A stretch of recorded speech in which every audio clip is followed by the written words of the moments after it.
ونسلم علی رسولہ الکریم۔ معزز سامعین و ناظرین، گزشتہ چند سالوں سے آپ نے ملک پاکستان کے اندر ایک ماحول کو دیکھا کہ ایک ملونہ آسیہ ملونہ نے، ایک عیسائی خاتون نے جب نبی علیہ الصلوۃ والسلام کی شان میں بے ادبی اور گستاخی کی تو اس کا انجام کیا ہوا کہ ملک پاکستان کی سرزمین اس پہ تنگ کر دی گئی، یہاں تک کہ اس نے مختلف اداروں کے تعاون سے اپنی جان بچائی اور یہاں سے بھاگ کر فرانس منتقل ہو گئی۔ انشاءاللہ العزیز عاشقان مصطفیٰ اپنے نبی علیہ الصلوۃ والسلام کی عزت و ناموس پر پہرا دیتے ہوئے اس کو اس کے انجام تک ضرور پہنچائیں گے۔ اس کے بعد کچھ ہی عرصے کے بعد ایک اور اسی کے حق میں جب ایک گورنر کھڑا ہوا اور اس گورنر نے نبی علیہ الصلوۃ والسلام کی عزت و ناموس کا جو بنایا ہوا قانون اور قاعدہ تھا اس کو اس نے نعوذ باللہ کالا قانون کہا، تو اس گورنر کا، حالانکہ وہ حاضر سروس گورنر تھا، تو اس گورنر کا جناب کیا انجام ہوا وہ بھی آپ کے سامنے ہے۔ اس کو ایک غازی نے، غازی ملک ممتاز حسین قادری رحمۃ اللہ علیہ نے واصل جہنم کر دیا۔ آج اس کی قبر کا نام و نشان بھی نہیں لوگوں کو پتہ کہ اس کی قبر کہاں پہ ہے۔ اور اس کے بعد پھر نون لیگ کی ایک حکومت آئی جو کہ اس موجودہ نون لیگ سے پہلے حکومت تھی، تو اس حکومت کے اندر ایک دفعہ پھر نبی علیہ الصلوۃ والسلام کے اس قانون کو چھیڑنے کی کوشش کی گئی اور اس کے اندر ان کا ایک وزیر قانون جو ہے وہ سامنے آیا۔ اس نے خفیہ طریقے سے ایک چال چلی، ایک گھناؤنا کردار ادا کرنے کی کوشش کی اور ایک سازش چلی، اور اس وزیر قانون کا کیا انجام ہوا اور اس کو کیفر کردار تک پہنچانے کے لیے ہمارے قائد اور ہمارے امیر المجاہدین رحمۃ اللہ تعالیٰ علیہ نے جو میدان لگایا اس کو تادیر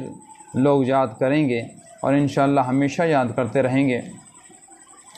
پھر اس کے بعد یہ تمام واقعات حکومتوں کے سامنے ہیں، بڑے بڑے اداروں کے سامنے ہیں، بڑی بڑی اشرافیہ کے سامنے ہیں، لیکن اس کے باوجود بھی یہ ہمارے اشرافیہ کا جو طبقہ ہے یہ اپنی حرکتوں سے باز نہیں آتا۔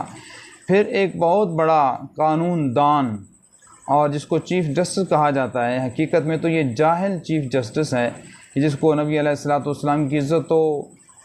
ناموس کے قانون کی حساسیت کا علم نہیں۔ اس چیف جسٹس نے اپنے عہدے کا ناجائز استعمال کرتے ہوئے ایک بار پھر جو ہے اس قانون کو چھیڑا اور ایک گستاخ کو اس نے رعایت دی ہے اور اس کے ساتھ نرمی برتی ہے، تو اس فیصلے کے خلاف پوری قوم سراپا احتجاج بنی، یہاں تک کہ تحریک لبیک یا رسول اللہ پاکستان کے نائب امیر سید ظہیر الحسن شاہ صاحب نے تو یہاں تک اعلان کر دیا کہ جو اس گستاخ اور بے ادب چیف جسٹس کا سر اتار کے لائے گا تو میں اس کو 1 کروڑ انعام دوں گا۔ تو یہ بہت بڑی اس کے لیے توہین کی بات تھی چیف جسٹس کے لیے، اور بالآخر یہ تمام دباؤ اور تمام جو اضطرابی کیفیت پیدا ہوئی تو چیف جسٹس کو اپنا فیصلہ واپس لینا پڑا۔ پھر مزید دیکھیں کہ یہ سلسلہ آپ دیکھ رہے ہیں کہ مختلف دشمنان اسلام کی سازشوں سے، ان کی کوششوں سے جو ہے یہ جاری ہے۔ ابھی گزشتہ چند دن پہلے اسی ربیع الاول شریف کے ماہ مقدس کے اندر جب ایک کوئٹہ بلوچستان کے اندر ایک بدبخت نے نبی علیہ الصلوۃ والسلام کی شان میں بے ادبی کی، تو اسی کا ہم زبان اور پٹھان قوم کا ایک غازی اور ایک مجاہد سید خان سرحدی، اللہ تعالیٰ اس کی حفاظت فرمائے، اس نے اپنا ایک مجاہدانہ کردار ادا کیا اور اس گستاخ کو واصل جہنم کر دیا اور دنیا کو بتا دیا کہ گستاخ کہیں بھی ہو، کسی بھی علاقے میں ہو اور کسی بھی منصب پر ہو، اس کے لیے کوئی روح رعایت نہیں ہے۔ اور اس میں تمام بڑے بڑے اداروں کے لیے، بڑے بڑے حکام کے لیے، ہمارے امراء کے لیے اور ہماری اشرافیہ کے لیے بہت بڑا پیغام ہے کہ آخر آپ کو کیوں نہیں سمجھ آتی کہ یہ قوم اور یہ امت اپنے نبی کی عزت و ناموس اور محبت کے حوالے سے بہت زیادہ حساس ہے۔ نبی کی ناموس کا مسئلہ